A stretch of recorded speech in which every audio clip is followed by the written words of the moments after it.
And I remember being in second year and having a bit of a freak out and being like, well, I can't see myself in this industry, so why am I here? Like, what am I doing if there's not even a place for me? And I remember Google searching brown actress Australia, and a list of 20 women, white women with brunette hair came up, and then Deborah Mailman. And I was like, okay, cool. So I'm not Nicole Kidman and I'm not Deborah Mailman, so I just don't see where I am.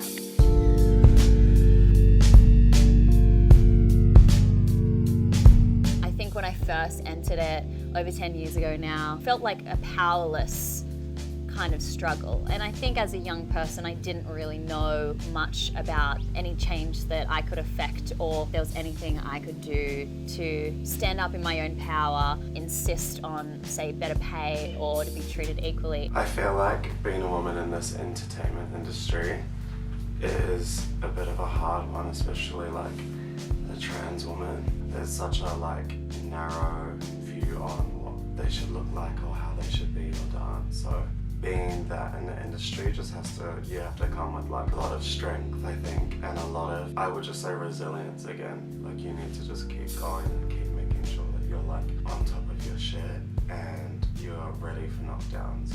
I just feel a huge responsibility for others. And every time I'm on set or working, I've been working professionally for a couple of years, and every time I'm on set, there's often not anyone else of colour there, and I definitely recognise the role that I am playing.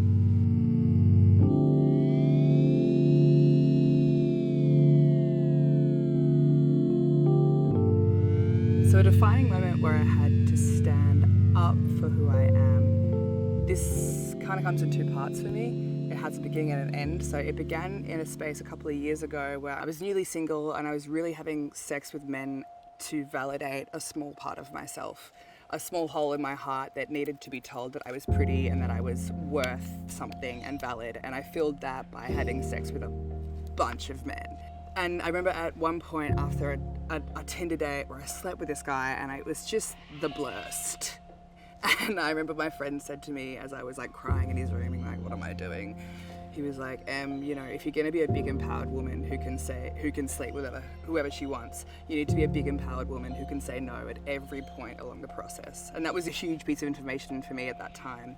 And then I remember being in New York earlier this year in January, and I was wearing this big blonde wig that I'd bought in Harlem, and I was looking so fine.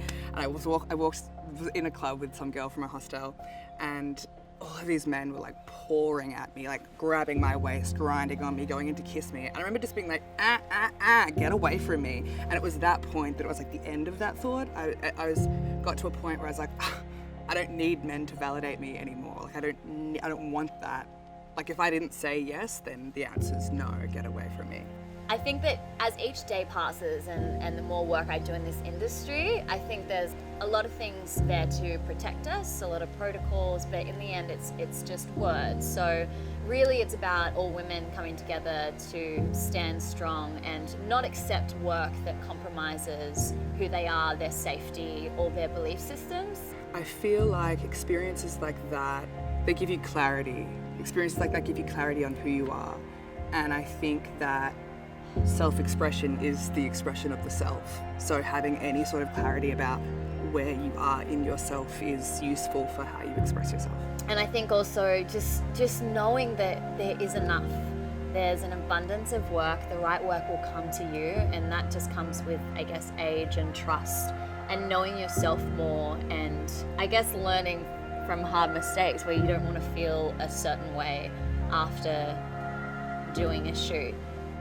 Yeah, I think what process I'm going through and learning as a trans woman would have to be shooting down the idea that people are, everyone's coming for you.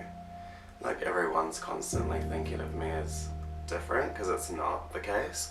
I think just that happens in general all the time. You will step outside your house and you constantly feel like people are just eyeing you out. So I think that's something that I'm in the process of really cutting down that thought and just making sure that I know that not everyone's out for me. Gender is just a way that we define stuff. You know, humans love understanding things in roles and boxes, and if you're a girl, someone can assume that you're this version of things. If you're a boy, someone can assume that you're this version of things. And through being in this industry, I've met so many different people of different expressions and different shapes and sizes and personalities that it just makes me think that everyone is someone. Everyone is something. Everyone is them. Everyone is valid. Everyone is.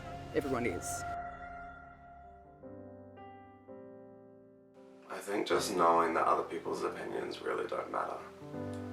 Like, I think your own opinion of yourself is the thing that really eats at you. So I think just getting good with yourself and your own mind and your own body is like really important.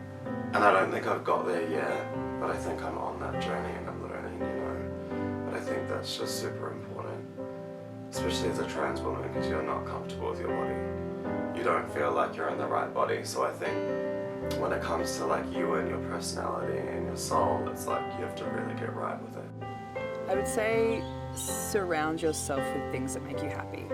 There was a time in my life when I was newly heartbroken and I just was in so much despair and pain.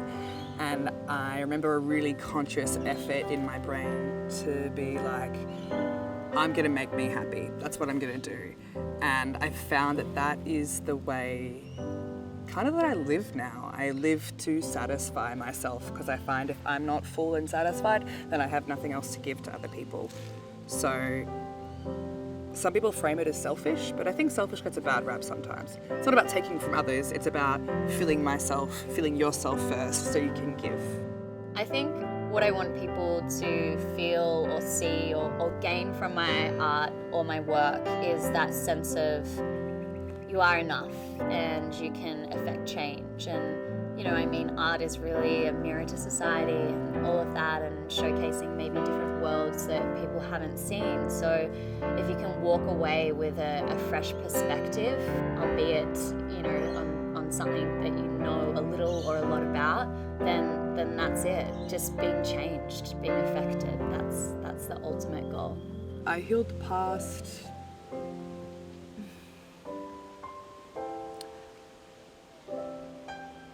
through love, I think. Through self-love. Yeah, I can really confidently sit here and say that I love myself in a way that I didn't before.